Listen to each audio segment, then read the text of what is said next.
Welcome to Inside Seaweed. This is the podcast where we talk about the incredible world of seaweed and how this growing industry is bringing innovation and solutions to address climate change and the environmental crisis.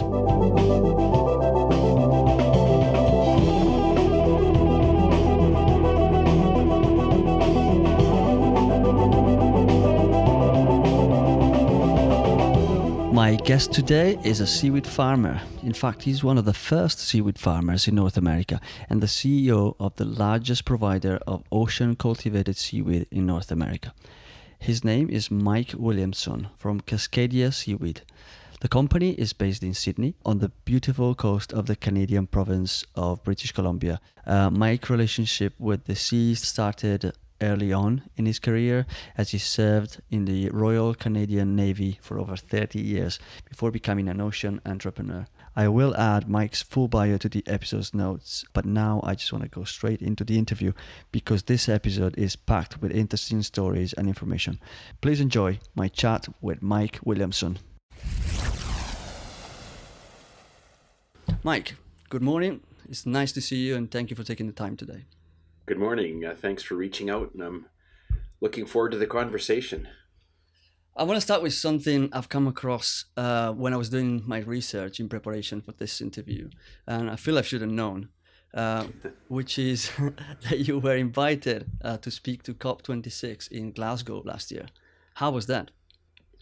It was a very interesting experience. As you know, COP26 is a conference of parties, and it's to discuss climate change and impact on it and ways of mitigating. So it was a really large forum in Glasgow, many countries. I think we were probably the only seaweed entrepreneurs there, though. So what I talked about and what I saw was always in that context of using nature-based solutions to aid in the battle against climate change. I was going to say, was seaweed an alien thing? Well, there was lots of solutions there. There were folks with a variety of reduction targets and a variety of production targets. I think it was a bit of an alien thing.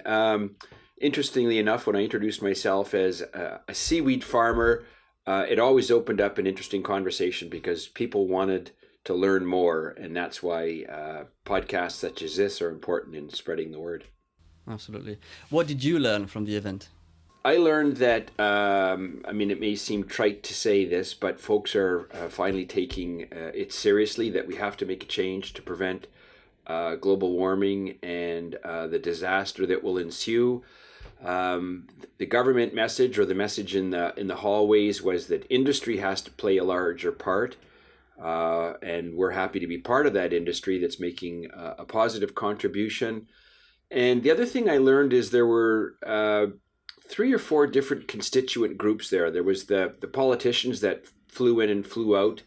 There were the bureaucrats, their staff that are doing the work on policies and pronouncements. There were folks like myself, industry and not-for-profits.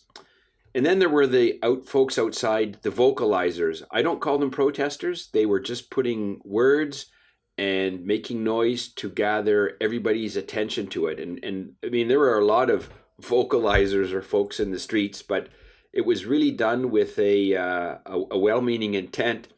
It's funny, I'll tell you one super quick story. I was walking down a barricade of police and fences, and there was a protester in front of me with a sign. And I said, "Hey, let me by. I'm just a simple seaweed farmer." And she put down her sign and she walked over. She goes, "Really? I want to be a seaweed farmer too." And we talked for about 20 minutes about the research into seaweed farming, Really? All this protest going on around us. And there I was having a dialogue, converting folks or educating folks one at a time. Something you would do again then, as an experience?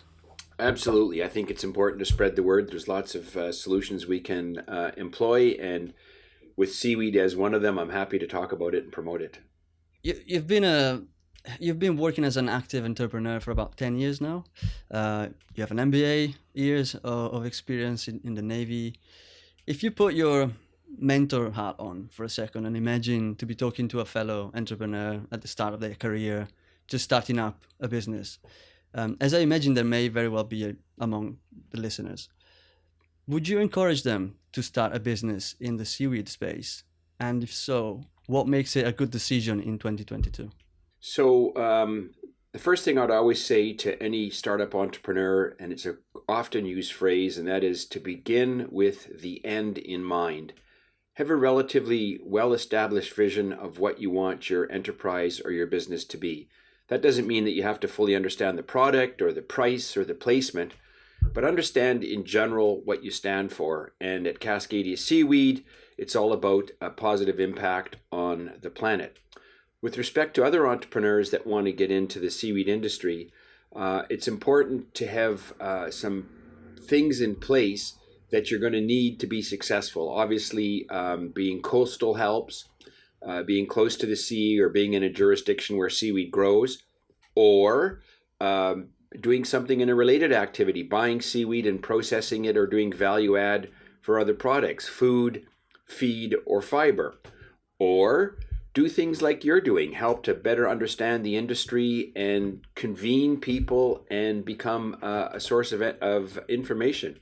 Seaweed is definitely a burgeoning, growing sector across the Western world. There's 20,000 species worldwide of red, brown, and green seaweed, and we're just now starting to understand some of the functional properties and principles that we can employ it as. As it grows, it performs a wide variety of ecosystem services. So anything we can collectively do to foster and further the seaweed industry is a good one. And for a startup entrepreneur, do your research, understand the various aspects of the sector, and pick something that plays to your strengths, again, beginning with the end in mind. I've heard you talk in a previous interview about the wide range of different things that we can make with seaweed. And it was beautifully put because you said something like, and please feel free to jump in and, if I get this wrong, you said that there were about 11 or 12 verticals in the seaweed industry. And you couldn't possibly do everything or you'd fail inevitably. So you decided to focus on one to start with, and you had 3 more that you were pursuing for the future. Could you please explain what these 3 verticals are and maybe give an update on how things are going with each of these verticals? Sure. Unless there's more? No, sure. And I'll try and be concise because I could finish the whole hour just talking about what we're doing. There's a term in industries that involve plants or plant-based products. Of course, seaweed's not a plant, it's an algae, but it has plant-like characteristics and it uses photosynthesis to grow. That is, it takes energy from the sun, absorbs carbon dioxide, and gives off oxygen. I talked earlier in this interview about food, feed, and fiber. So food is human food, and we are going after that market with our own brand of plant-based healthy snacks and staples under the Cove Ocean Foods brand, Cove with a K. We're also looking at seaweed, doing some fundamental research with seaweed as an additive, a feed additive for cows. Cows are responsible for about 5% of greenhouse gases, and there's a lot of cows globally. Folks are eating less meat, but there's more people eating less meat, so overall the demand's increasing. So we want to ensure that cows have a lesser negative impact on the environment. So we're doing research with seaweed as an additive, brown seaweeds to reduce methane, to increase feed conversion efficiency, and also better for the gut biome of the cows. It just makes it for a healthier cow, requiring less pharmaceuticals and antibiotics. The third vertical we're looking at is functional ingredients, and that means taking a frond of seaweed and breaking it down into its constituent components of carbohydrates and polysaccharides, which are sugars, proteins. There's a number of other elements like fucoidins. So for us, the 3 main verticals are plant-based food for humans, feed additives for bovine, and then the third one is doing research on chemicals and products that we can extract in a green and environmentally friendly way from the seaweed to use the whole plant. There's a fourth overarching benefit of seaweed, and that is ecosystem services. I mentioned earlier that as it grows, it's positive. So what it does is it grows in the ocean. It sequesters carbon, it uptakes excess nutrients, it reduces acidification, and it creates habitat. We have another science project that we're doing that's looking at the interaction of seaweed forests with wild salmon as they spawn. As the salmon come out of the rivers and head into the ocean, they need a place to dwell, to adapt themselves to the new environment, and seaweed provides a wonderful milieu, a great place for them to do that. So those are the four main verticals. The things we're not pursuing right now, as I mentioned in a previous chat, was things like plastic, fertilizer. Folks are using seaweed for fabrics. We couldn't pursue them all. A company has to be focused, and our focus is the three main verticals with, as I said, the overarching aspect of positively affecting the ecosystem. There's another thing that we're doing that's a great collateral benefit to us growing seaweed. We're in British Columbia on the west coast of Canada, which has thousands and thousands of kilometers of coastline. And in British Columbia, along the entire coastline, from the southern border to the northern border, are a lot of Indigenous or First Nations communities, which are folks that have been here for millennia. The Indigenous people that have used seaweed have lived on the coast, and they know the interaction of wonderful plants like seaweed with their environment, with their economy, with their food. And we partner with local First Nations communities to help give them an opportunity to participate in this economic sector. And in turn, we gain knowledge from their wisdom, having lived near the sea. There's opportunities for jobs and ownership in the farms. So it's a great community-based activity. There's lots of social license to do it. So it's an added benefit to what we do as a company, both being part of the blue economy and providing economic activity, providing green, quality, organic, or vegan products to the marketplace, addressing bovine feed where on arable land and the regular agricultural means of feeding cows is becoming more and more challenged, and then finally the ecosystem services. So that's a quick broad brush of our business profile. It may sound like a lot, but at the end of the day, it's all about producing a large amount of quality biomass at a low price. And the way you do it at a low price is through scale, by being large, by having, for example, 100-hectare farm located in one area, so that all the costs of getting out to building the farm, seeding it, monitoring it, and then harvesting are all in one area. And that reduces the unit cost, and it helps us keep seaweed as a price competitive product. With that in mind, do you think there is room for small businesses? And in fact, could you benefit from cooperation with a network of small businesses? Yes, absolutely. And there's two ways that can work. The smaller businesses are typically cottage industries or moms and pops or family operations, where in a particular area they may have a 1 or 10 or 15-hectare farm. And many folks in United Kingdom, in North America, in Norway, in the Netherlands, there are small-scale farmers, and they're planting their own seaweed, harvesting their own seaweed, and processing their own seaweed for their own use. They have their own brands of food or soap or cosmetics or biostimulants, and they're doing great business, and that's fine.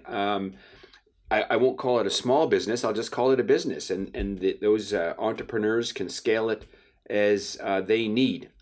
The other way that a network of small farmers could work is in a co-op system. We as Cascadia Seaweed are looking at growing hundreds and then thousands of tons of seaweed. If there's other folks that want to farm it and sell it to us as an input crop, we're very interested in having that dialogue. We try to be a collaborative company, share our knowledge about farm construction, share our knowledge about nurseries to create the seedlings, share our knowledge about how we plant and harvest. And we're happy to work with networks of folks that want to grow it on their own and then sell it at a profit to us. We'll buy it and then turn it into our own value-added products. So there's a wide range of opportunities. And as I mentioned earlier, even entrepreneurs that want to come in and just buy it from some of these small farmers and use it themselves to try making things like bioplastics or other biostimulants or nutritional supplements, why not? We encourage more folks to get into it. It's a new industry. It's a new sector in the Western world, and we need as many participants and supporters as we can to help ensure that seaweed or macroalgae becomes a mainstream component of food, feed, and fiber across the Western world. I want to spend a little bit more time on one of those verticals, maybe the food element that you talked about. And I'm not sure if you would include dietary supplements, nutraceutical as part of food, or would you put that more in the chemical? Well, that's a good question in terms of where you draw the line. So for us, anything that goes into the human body, first of all, has to start with a Canadian Food Inspection Agency standard. We've worked to get some of our species of seaweed on the Canadian Natural Health Products Registry to certify that they are nutritional, that the claims we make about their constituent components is true, and equally important that there's no harmful heavy metals or other elements or components within the seaweed that are harmful. So anything that goes into the human body has to meet those standards. Turning it into a food and selling it, of course, has branding implications. You could sell it yourself under your own brand, as we do with Cove Ocean Foods. You could sell it to other food manufacturers as an input ingredient that they can use in their burgers or vegan burgers or snacks or crackers. When you get into supplements, the regulations are the same, and we could be doing our own supplements. One of the elements or components in brown seaweeds is called fucoidan, and it's very popular in the eastern countries, not as common in the western countries yet, but it's coming on stream. If it's just a food supplement, it's easier to market and to get on shelves. If you get into things like pharmaceuticals or any medical claims, that's a much, much longer process that we're staying away from. And although it could be a pill that you took as a supplement, as soon as you make a medical claim or pharmaceutical claim, it's beyond the reach of many small and medium-sized companies to go through that regulatory process. So for us, the food category is the branded food products. When we start talking about selling it as a food ingredient to other manufacturers or selling it as an industrial ingredient to other manufacturers, while it's still food, we're gonna do it separately from the brand and do it as Cascadia rather than as Cove Ocean Foods. And I've seen that in a couple other seaweed companies that we've interacted with. They have their own branded products, either for food or feed, and then they also offer supplements for other people to take under their umbrella. The bottom line is it all has to be safe. It all has to be handled in the same way. And you have to be able to trace your products logistically and electronically and digitally from seed to shelf, so that it's important, even for small manufacturers, to show where they got their seed, how their nursery was operated, the practices they did to plant the seaweed, the practices and systems they used to monitor water quality while it was growing, and then how it was handled as it was harvested, transported to dock, and then into a plant. That provenance from seed to shelf is very important, both for consumer confidence, but also for regulatory control, and then just good standard operating procedures within a company.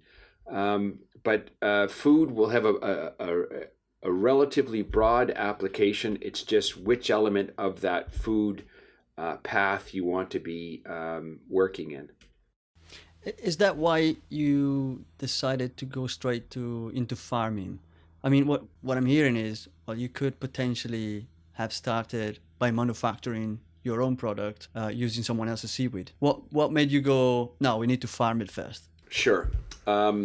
That's a very important point. Over 95 or 98% of the world's seaweed currently comes from Asian countries like China, Japan, Korea, Indonesia. Large Asian seaweed manufacturers in the Western world, by and large, took the products that they manufactured. The reason I say products is because seaweed when it's wet is 90% water, 10% dried mass. And it's very difficult to ship water across the Pacific to other countries. So people dried it and processed it. So what the Western world typically saw was already processed goods. There were a number of companies about 10 years ago that tried to expand the seaweed sector, and they weren't successful for a number of reasons. We started 3 years ago before people even started talking about the blue economy. And what's changed this time is two things. The first one is the advent of plant-based food, and we've seen companies like Beyond Meat and Impossible Foods that have really fostered using plant-based alternatives for protein. So that was a big change. And the second one is, like I talked about at COP26, folks are finally realizing that climate change is a real threat and we have to do things differently. And that's what put the wind in the sails of the seaweed sector, and now has provided supply. 5 years ago, if you were anywhere in the Netherlands, Norway, the UK, Canada, you said, oh, I want to buy 100 pounds or 100 kilos of wet seaweed. Didn't exist. So it's a fast oncoming industry where people are able to buy the product. So when we started 3 years ago, there was no one to buy seaweed from to turn it into products. So we decided, first of all, to grow it ourselves, to grow a lot of it, and then develop the market verticals and the use of it as we went forward. I won't say it's risky. I won't say it's a gamble. Perhaps it's the entrepreneurial spirit that, we'll figure it out as we go. And if you start with a strong enough team and with a disciplined focus and beginning with the end in mind, as we did, and the end in mind for us was to profitably grow and sell a large amount of seaweed, then it all comes together. So the simple answer is there was no seaweed to buy and try, and Just had to make it yourself. We had to make it ourselves to foster and show others. By growing it ourselves, we're able to show others that, hey, there's a viable industry. You should get into growing too. And now in British Columbia alone, there's 3 or 4 companies. In Alaska, there's 3 or 4 new companies. The same in Norway, the Netherlands, the UK. So folks are all catching on.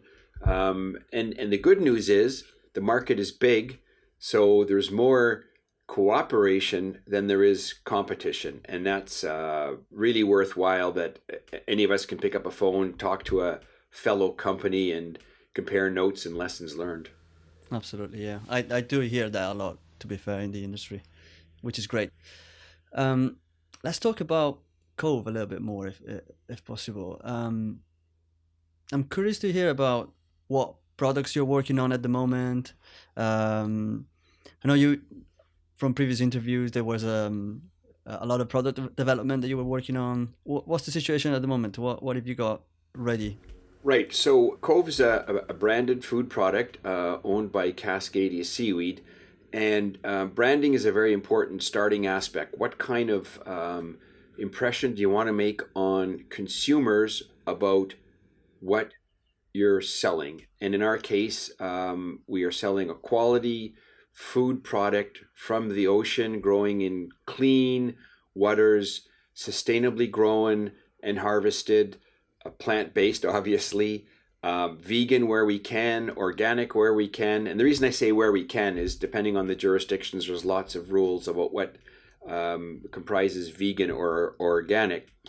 And then converting it into food products that the consumer wants. And our line is that we want to do staples and snacks that you can eat at home and on the road, morning, noon, and night. So we want to make sure that seaweed gets into the diets.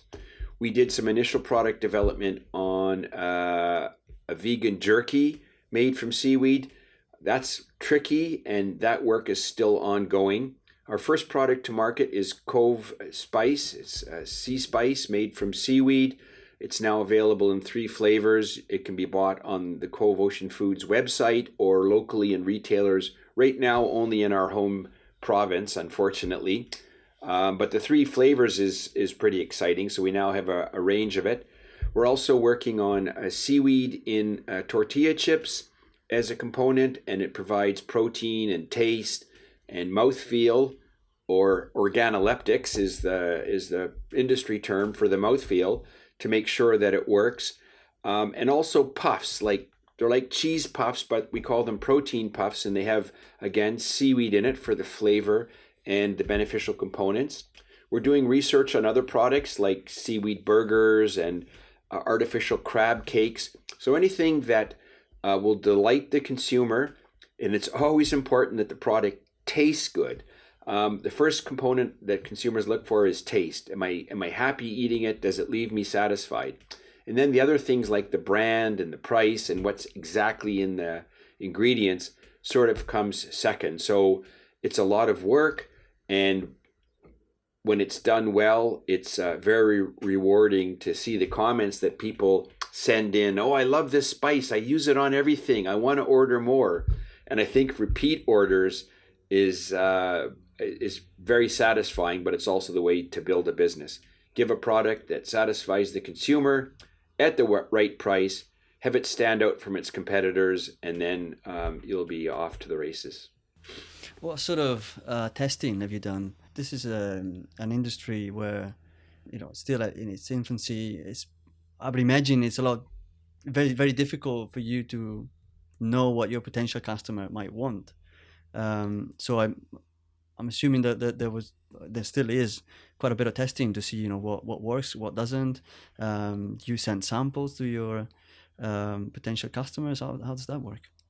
Yeah, it's a constant activity. It evolves. First testing, of course, is done in the lab with product developers, and then literally they take it to their friends and families and try it out. If the target group is vegan mums, then we target a group of them. Most of our product development is done in Vancouver, which fortunately is a wonderful jurisdiction for folks that like to eat healthy and like convenience and have very high standards. So we have sort of a captured audience of friends and family and colleagues in Vancouver that do a lot of testing. And then products are sent to our other offices. So our own staff, who by and large represents our target audience, do a lot of product testing.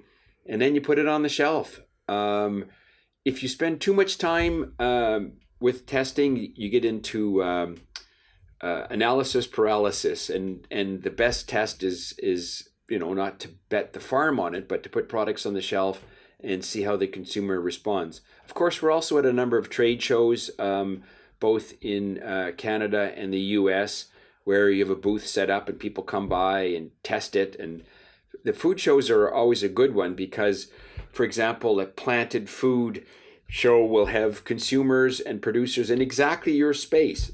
And maybe that's the most critical audience. And if they like it and they give you the thumbs up, then you're really on the right track. You're onto something. Yes.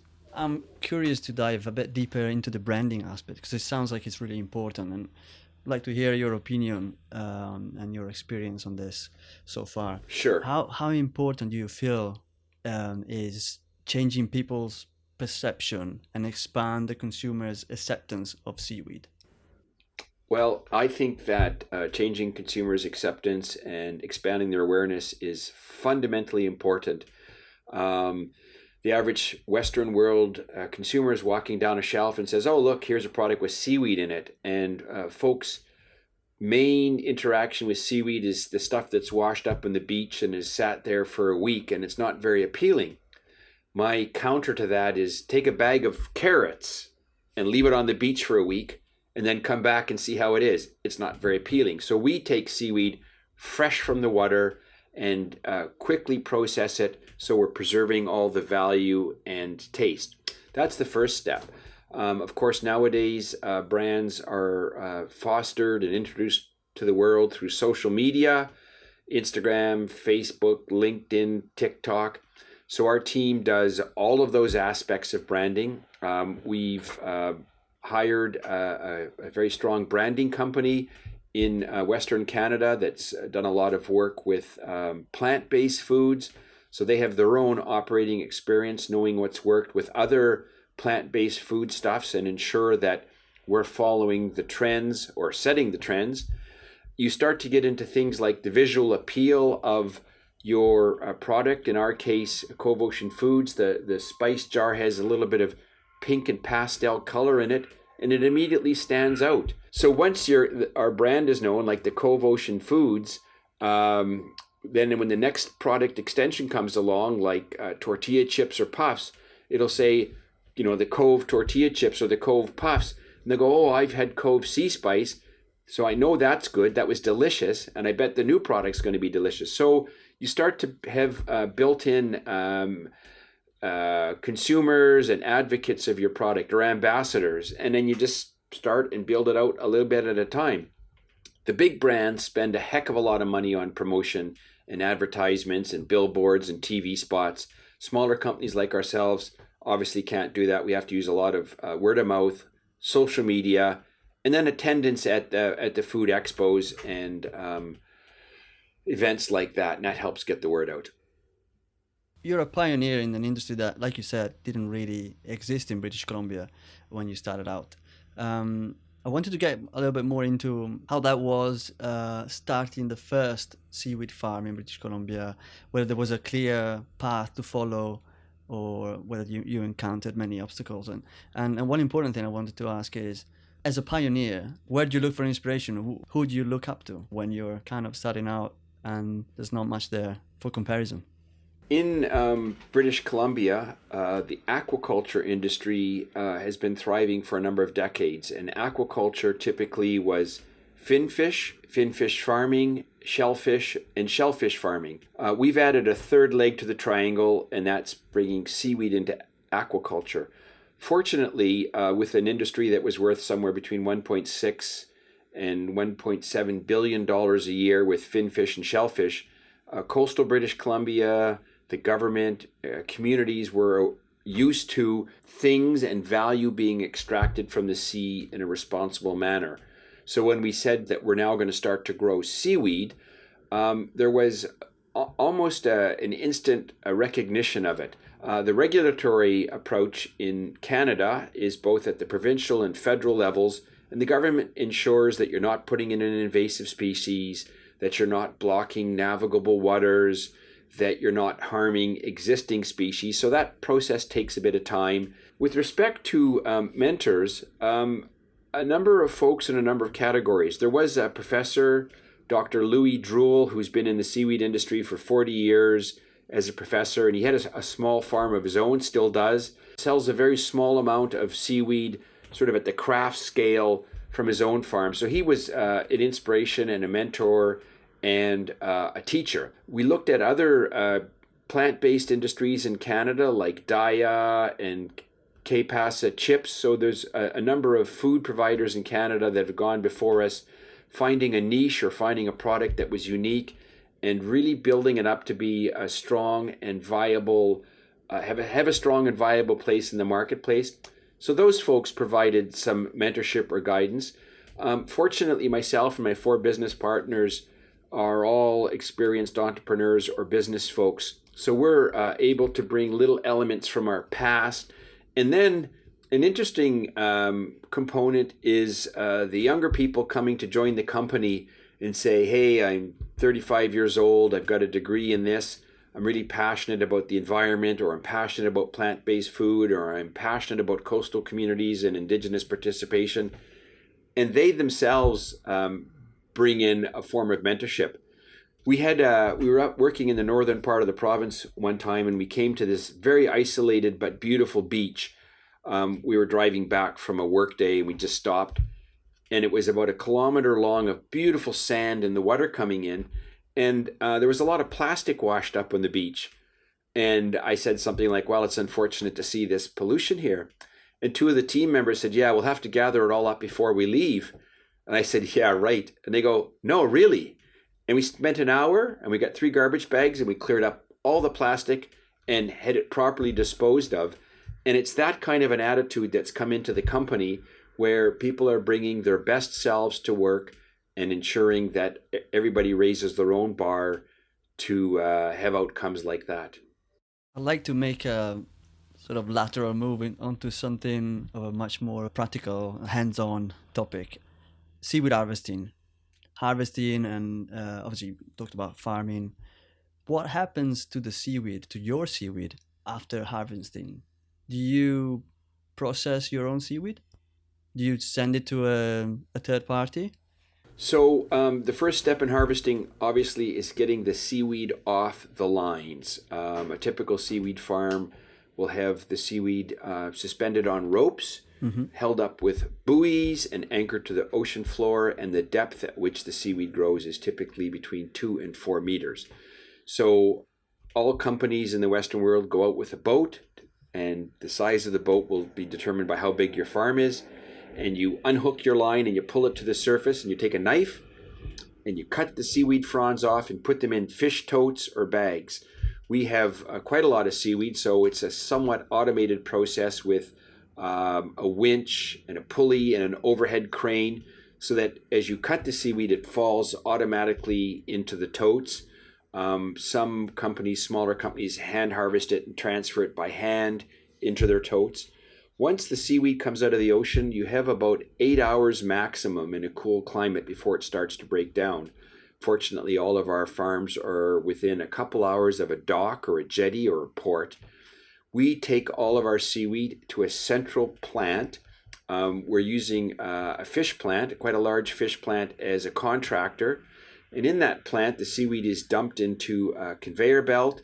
It's carefully washed. Any shellfish or anything else natural that's not seaweed is removed from it as it goes down the assembly line. There's a small amount of pressure applied to the seaweed to reduce standing water. And in our case, we freeze it, blast freeze it in 15 kilogram blocks. And that then gives you time to do with it what you want to do over the subsequent months. So we have a freezer filled with, in our case, this year, 50 tons of good quality, clean seaweed frozen in 15 kilogram blocks. And then for the Cove Ocean Foods, we use a co-packer that's used to dealing with other food products, other natural food products, and then powdering it or drying it or crushing it or grinding it, so then it can become an ingredient in our own consumer brands. We also have the remainder of the frozen seaweed that we can thaw and use for scientific experiments or trials with cow feed. In the future, depending on which verticals we decide are best for the company, we could dry it right out of the water, and drying can be done by just spreading it in fields or hanging it, and it reduces the weight by about 90%. So 10 kilograms of wet seaweed will become 1 kilogram of dried seaweed. And then it can be easily ground and used as a supplement. And then the third big way is something called bioprocessing or biorefining or fractionating. And that, fortunately, is done in a very green manner. When people think of refineries, they think of refining crude oil into gasoline products, and that is a relatively robust industry. The good news is biorefining seaweed is a green process, mainly using pressure and steam, in a completely, renewable, sustainable, environmentally friendly manner, and breaking the seaweed down. This is something that we're investigating with partners, looking at refining the seaweed to break it into its components of functional proteins, carbohydrates, polysaccharides, which in turn will either be sold as industrial products themselves or go back into our own food products. It's all a question of scale and increasing the processing capacity as we go ahead. As an entrepreneur, there's a bit of a valley of death, up to about 500 tons. You can process it with co-packers or fish plants. When you start to get into 1,000, 5,000, 10,000 tons a year, then you need to have dedicated facilities. So our folks are doing a lot of work on researching, refining, and developing a business model where biorefining, having our own biorefinery, makes sense. And that's something that you'll probably see coming out in the next couple of years. It sounds like there's a lot of engineering involved. Did you have to design and build your own machinery, or did you find existing, maybe from linked or related industries like plant-based ingredients or anything like that? Sure. Where you could borrow technology? Yep. Because you talked about some very specific processes there, and you're thinking, well, Yep. What do we have there? It's a good news story and a bad news story. The good news story is once the seaweed is dried, it behaves very much like any other powdered protein or powdered product, and existing co-packers can adopt it in their systems. The bad news is that when seaweed's wet, it does not behave like a wet vegetable. If you took broccoli or spinach and tried to chop it and put it through a sieve, it behaves quite well. Seaweed, because it comes from the sea, is more viscous and it has more binding agents, and it typically gums up food processing machinery when it's wet. So you have to do things that are specific for seaweed. In terms of our team, we have 20 team members. Amongst them are 4 engineers, civil and mechanical and biomedical engineers. We have 3 PhDs in the areas of phycology, which is the science of seaweed, fish health, bovine health. So we have our own expertise there, and then a lot of accountants that help put it all together. And this is perhaps one of the things that separates a cottage or small industry from a company that's becoming a little bit more advanced. It's the quality of your team members and the resources that you have to get them on board. I mentioned that we're very collaborative, and that's the same thing with processing. I can call up folks in Norway or the Netherlands or the Faroes or the States and say, how have you handled this problem? Huh. And by and large, people are open and collaborative and want to share the challenges that they had. So it's all of the above. It's a strength in your own team. It's finding a parallel industry that has similar challenges and solutions. And then it's collaboration with the others. It's not a competitive market yet. It's still a collaborative market. There's lots of room for everybody to grow. And that's one of the enjoyable things about being in this sector, apart from interviews like this where you get to spread the word, is to be able to work with like-minded folks. I was in Alaska a few weeks ago and I stood around a table at lunch, and I smiled because there were 3 of the fellow entrepreneurs, one from the Faroes, one from the Netherlands, one from Alaska, who I dealt with over Zoom and Google Meets over the last couple of years. And in fact, their 3 faces were standing there like we were still on Zoom, but we finally got to be face to face. And we rapidly got into a shared discussion about the challenges, very similar growth rates and volumes and harvesting problems. But we were able and open to talk about how we solve them and how we could help each other. So that's rewarding and helpful, and a positive aspect of this sector. It's nice that there's definitely a common language. I mean, seaweed is the same in BC as it would be in Norway, and the problems I'm assuming would be very similar. There's got to be a lot of common challenges, and so it must be quite rewarding and fun to actually deal with that, I'm sure. It is indeed. And we all learn things from our education and experience. And I recall one saying from my MBA, which I did quite a while ago, and that was, do your best, outsource the rest. And we use that because if there's things we're good at or better at, we do it.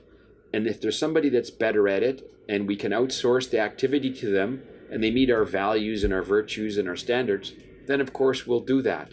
And that's the same thing with sharing farm design or harvesting equipment or processing or seeding. I could go on about the number of sectors that folks collaborate in.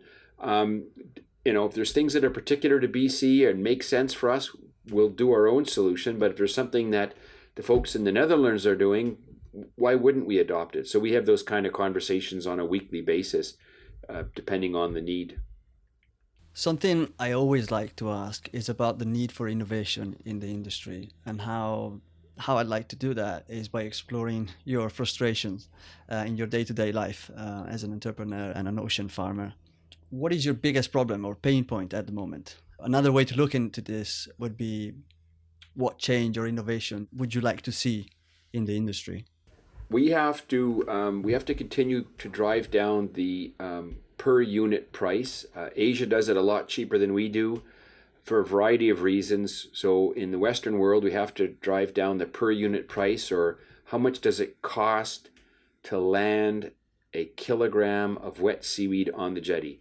And there's ways we're attacking that problem by having bigger farms in smaller areas, better seeding, more predictable harvesting, things like that. So that's a pain point. The other one is everything to do with processing. As I said, it's not spinach, it's not kale, it's not carrots. So we all have to collectively work on food processing and bioprocessing to ensure that seaweed, which is a very different substance, gets processed in a way that's economical and efficient. So that's a bit of a pain point. Consumer acceptance is not so much, because people want to eat healthy. They want products where they know where the product has come from, where they know it's good for them, and where they know it has benefits for the planet. So that's an easy one.